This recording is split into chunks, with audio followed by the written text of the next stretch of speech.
Kenapa masjid kena ada app sendiri? Masjid pun tempat komuniti, bukan sekadar tempat solat. Kalau jemaah boleh tahu jadual kuliah, terima pengumuman terus ke phone dan boleh buat infak secara online, bukankah itu satu langkah ke depan?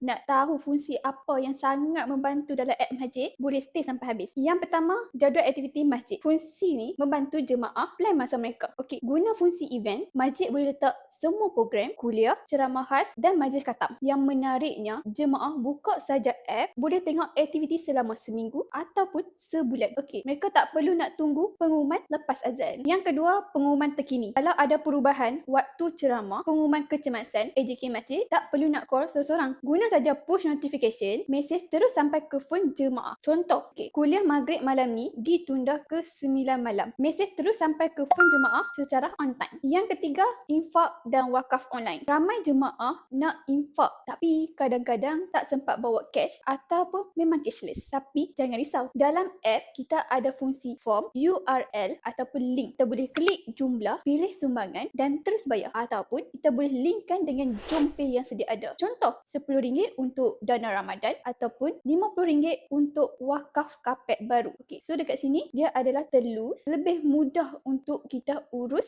Okey, dekat sini Fik dah share 3 contoh fungsi yang best. Tapi sebenarnya ada banyak lagi fungsi yang best tau. So, kalau tuan-puan yang berniat ataupun ada idea nak buat app masjid, kami boleh tolong buatkan. Atau tuan dan cik puan nak buat sendiri pun boleh dengan app builder. Nak tahu lebih, Fik boleh tolong guide step by step sampai siap, insyaAllah.